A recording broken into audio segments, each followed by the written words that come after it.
You're listening to In Good Health, the trusted news source for medicine, science, and technology. I'm Elizabeth Westfield. I'm Mayan Vasta Betancourt. And I'm Greg Johnson. This week, the opioid crisis is still taking lives. What will help? He had to have his entire large intestine taken out. And we went home with 90 Oxycontins. He was devastated and became addicted just with that one prescription. But first, have we been relying too much on medication? I love much of what we have to offer in conventional medicine. It's often too heavy-handed for many of the common problems that people are living with. All that and more this week on In Good Health.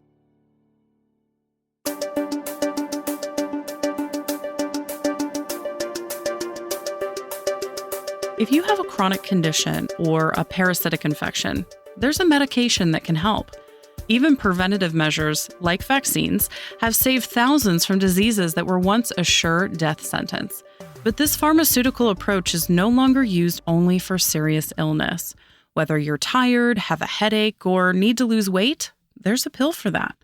But have we become too reliant on the pharmaceutical industry to fix all of our problems? To me, it makes sense why we came to this deep love affair of conventional medicine. And we don't want to throw the baby out with the bathwater. That's why I do integrative medicine, because I love much of what we have to offer in conventional medicine.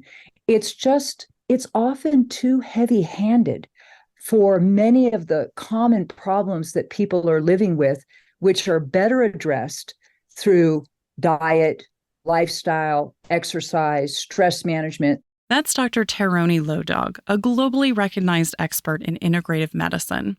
This approach combines conventional medicine with more holistic therapies like acupuncture, meditation, and herbal remedies. She says a key component that's missing from modern medicine is the relationship between doctors and patients. The standard 15-minute visit can't paint an accurate picture of a person's lifestyle and habits. At a minimum, Lodog says this time needs to be doubled for each patient. Even 20 minutes feels like a luxury, but 30 minutes for many of these more complex patients, it gives us time to be able to talk about diet, ask them how they're sleeping, how they're managing their stress, what are their personal health goals, what is important to you right now. And that is hard to do in a 15-minute visit. And in that 15-minute visit, when you don't have time to ask a lot of these other things, it becomes very easy to pull out the prescription pad and write a prescription.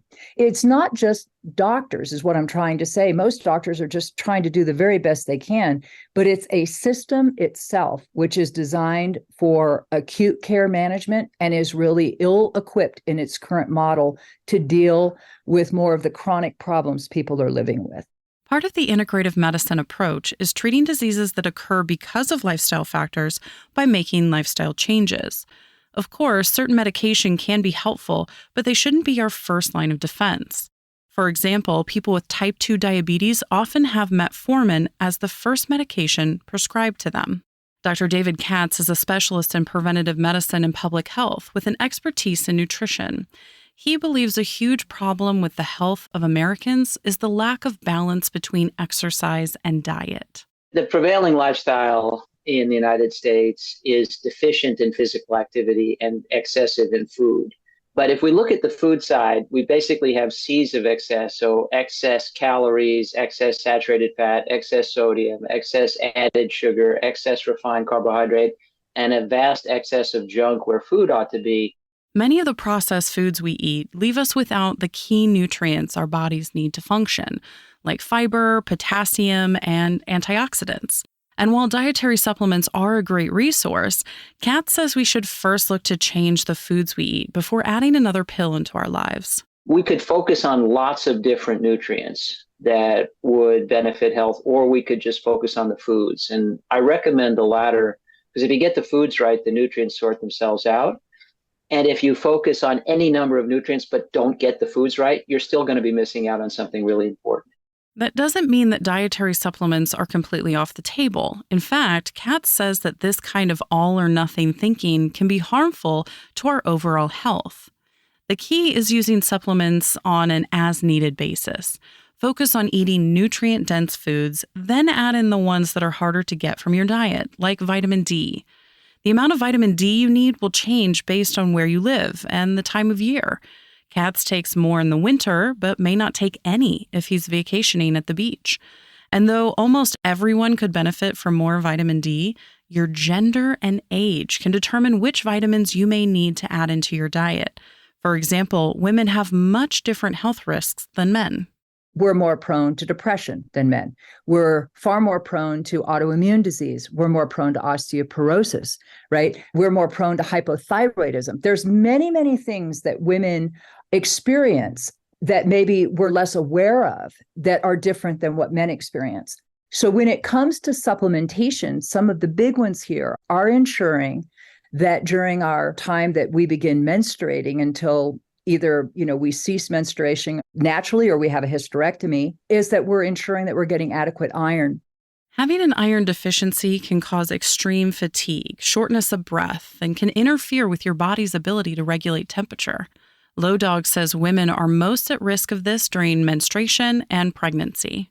A basic multivitamin with iron is a very wise thing for women to do. If you are at a place in your life that you could be pregnant, making sure that that multivitamin contains adequate amounts of folate or folic acid is also really important because you need that on board before you're pregnant. When you're thinking about which nutrients to add into your diet, it's important to understand which vitamins and minerals work well together and which don't. Calcium, for example, needs to be taken with vitamin D. You need vitamin D to absorb the calcium in your diet. And we know many, many people, men and women, are low in vitamin D. But because women are more likely to develop osteoporosis, ensuring that you're getting enough vitamin D so that you can absorb the calcium and get that into your bones is important. So many women I see today, their dietary calcium intake is maybe 450, 500 milligrams instead of 1,000. And it's because we don't drink all the dairy that we used to, or maybe eat all the cheese that we used to. We like almond milks and other milks that may or may not have that amount of calcium in them. So taking a supplement can help maintain bone strength. But once vitamin D helps your body absorb the calcium, how does it know where to go? Low Dog says that's where vitamin K2 comes in.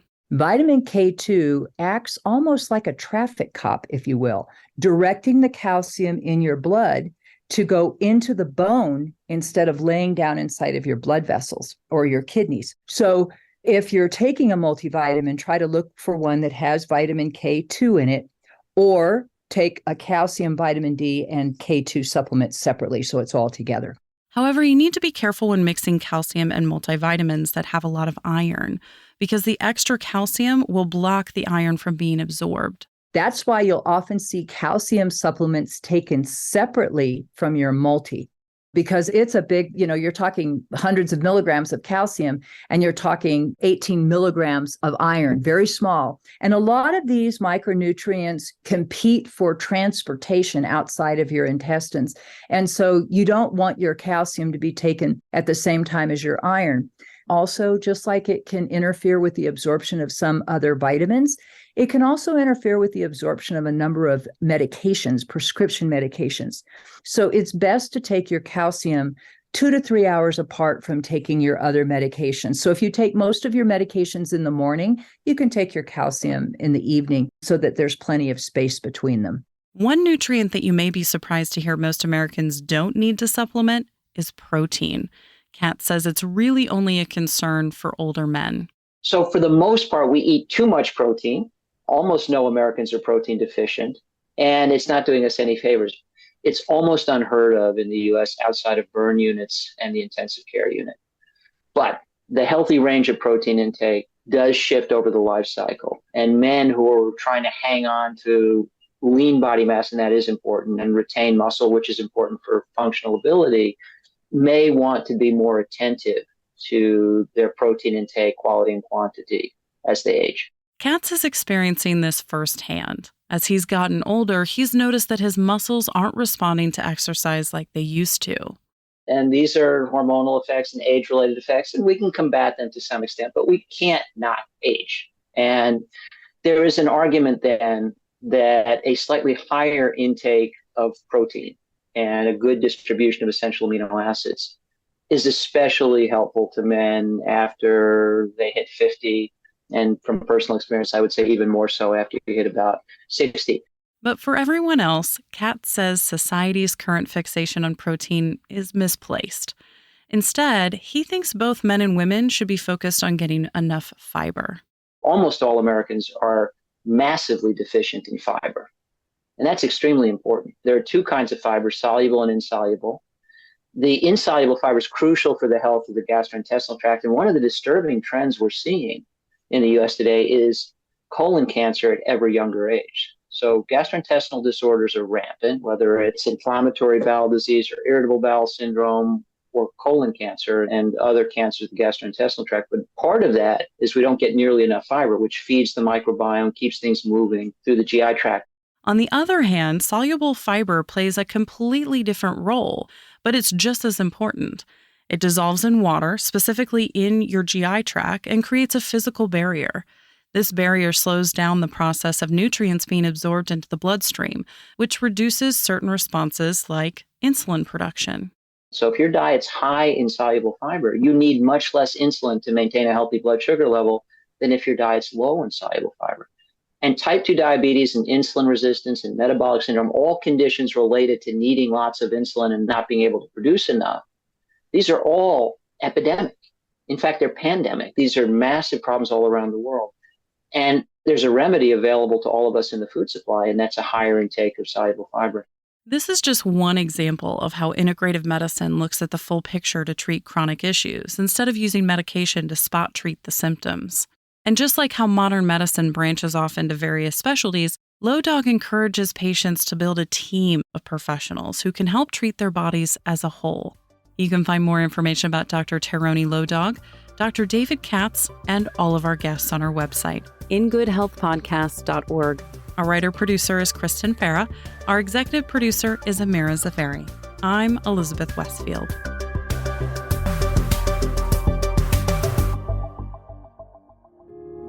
Coming up, a new position in hospitals that could save lives when In Good Health returns.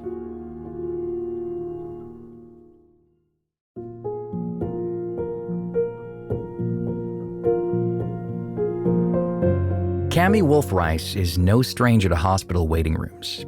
Her son, Christopher, was diagnosed with a colon disease as a young boy and was in and out of the doctor's office for years. As a senior in high school, Christopher underwent a procedure to have his entire large intestine removed. And this is right when Purdue Pharma came out with the wonder drug, Oxycontin. And so we didn't know. I mean, we just listen to doctors, right? We don't think about asking questions. And we went home with 90 Oxycontins. And now looking back, he was devastated and became addicted just with that one prescription. Christopher went on to struggle with opioid addiction for years after his surgery. Rice says they weren't taught the dangers of these drugs or how to safely taper her son off when they were no longer necessary. At the age of 32, Christopher died from an overdose. Rice decided she couldn't let the cycle continue and rip apart another family, so she created life care specialists. It really was about taking my pain and turning it into purpose. And that's really what's helped me grieve the loss of my son, is being able to provide everything that he did not have when he had a health crisis and that I didn't have as a caretaker. I'm really just trying to help other people from going through the pain that I've gone through. The whole idea, though, is to prevent addiction, right? To stop it before it starts, because many times addiction starts with that first prescription. And we went into orthopedic trauma because that's usually the first place a young person is introduced to opioids, by a gymnastics injury or football injury, a car accident, something like that. And then it literally, their whole trajectory of their life can turn a different way.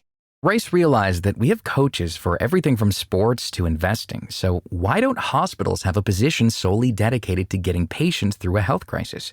You need a coach to help you get through and to educate you and to help you manage your pain and your anxiety and your stress and your depression. And nurses don't have time to do that. And so I built this position based on everything that Christopher didn't have. And then I was fortunate enough to meet Dr. Mara Shanker, the chief of surgery at Grady. And, you have to have a champion in a hospital. And she literally, we became locked and loaded, and we did a clinical trial for 2 years. All through COVID, we were able to continue our trial. And now we're expanding. I mean, it's really taking off because it's a missing piece on the healthcare team. Grady Memorial Hospital, where Dr. Mara Shanker is the chief of orthopedics, was ground zero for this new program. Shanker says she's in contact with the care coaches nearly every day. My vision truly aligns with Cammie's vision. When we thought about this 5 years ago, she came at it from the perspective of a parent who had a son who was in the hospital. And I come at it from the perspective of being a physician who wants to help, but may not necessarily have the resources. And the two combined became this concept of the care coach. At Shanker's hospital, the care coaches are on her floor to help the orthopedic trauma patients. They provide information about opioids and how to safely use the drugs to manage pain. Though it may seem hard to believe given the rates of opioid use in America, Rice says some people don't have any knowledge about the prescription medication. Many patients don't even know they're taking an opioid or what an opioid is.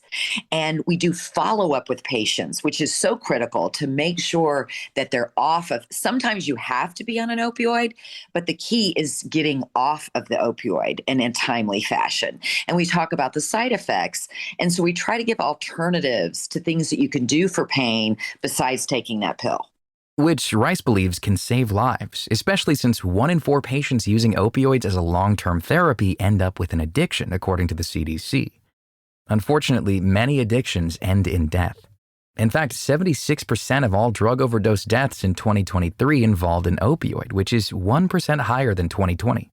One thing that we were hoping to do with this is to decrease reliance on pain medications. So when I was in medical training, we were told, somebody has pain, how you treat pain is with a pill.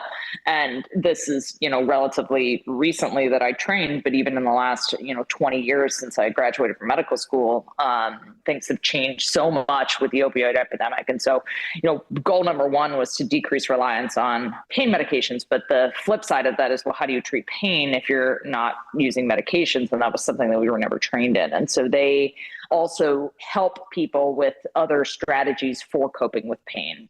These strategies include meditation, mindfulness, and breathing exercises. And though opioids are certainly powerful agents to get rid of pain, these alternative options don't carry the threat of addiction. We do music therapy. We do sleep therapy because so many patients have a hard time sleeping in the hospital, and sleep is such a key component to healing. So we have all kinds of tools in the toolkit, but they also do an assessment of the patient because it's not one size fits all. What helps me might be very different than would help you when you're in pain. So you really have to assess the patient to understand what's best that's going to help them get through that time. And sometimes having an individual assessment is valuable for more than just pain management. Shanker says the care specialists are often able to notice underlying issues that would usually be overlooked in the hustle and bustle of any hospital. So sometimes patients come in with a history of alcohol misuse or other substances that we would have never found out because they come in with a broken leg and we treat their broken leg and that's it. But with care coaches, these patients can get additional resources within the hospital for substance use disorders or mental health issues. This new position does take some responsibility off of the doctor's plates, but Shanker says it helps out the nurses most of all. Nurses are the ones who are seeing them all the time while they're in the hospital, and this gives them some out other than a pain medication and someone to help them manage patients who are in pain. And then really it's a new role because it provides other strategies for coping with pain that have never really existed in the inpatient setting before. Rice says that one of the most valuable parts of care coaches is their ability to give patients comfort and a listening ear while in a space that always seems to have an emergency going on.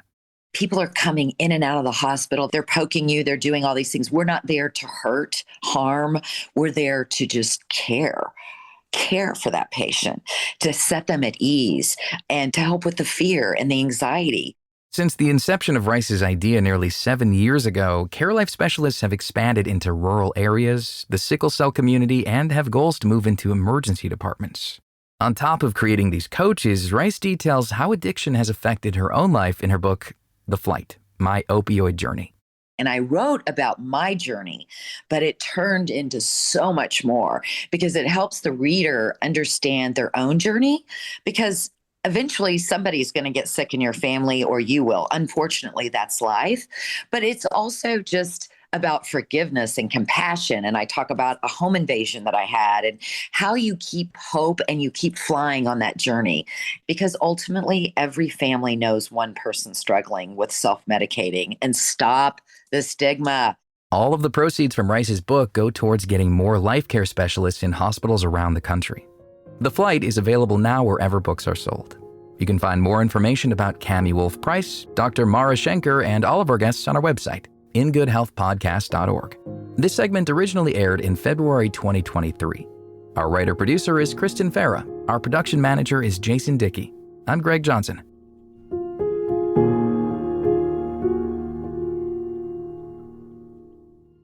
In Good Health returns in just a moment.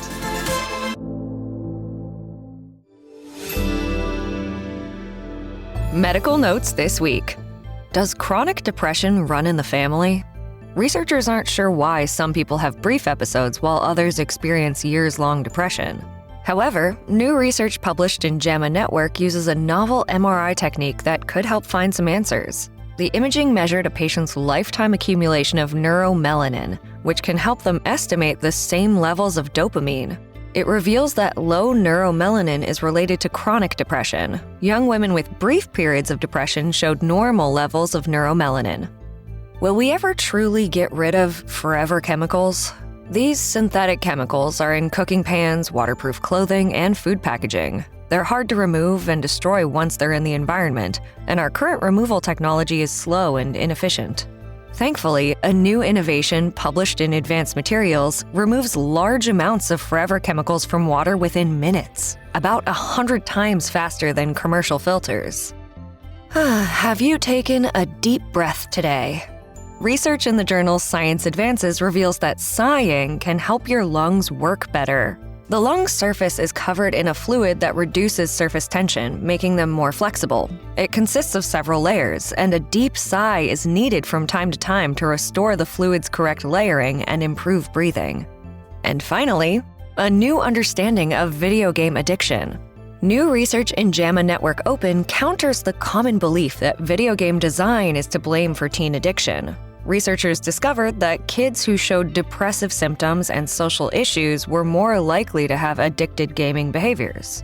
This work reveals an underlying issue that could help guide better treatment strategies. And that's Medical Notes this week. I'm Mayan Vasta Betancourt. Thank you for joining us this week and every week as we break down the science stories you need to know. You can find all of our past segments and guests on our website at ingoodhealthpodcast.org or wherever you listen to your podcasts. Follow us on Instagram, Facebook, and X for more behind-the-scenes content. Tune in next week for another edition of In Good Health.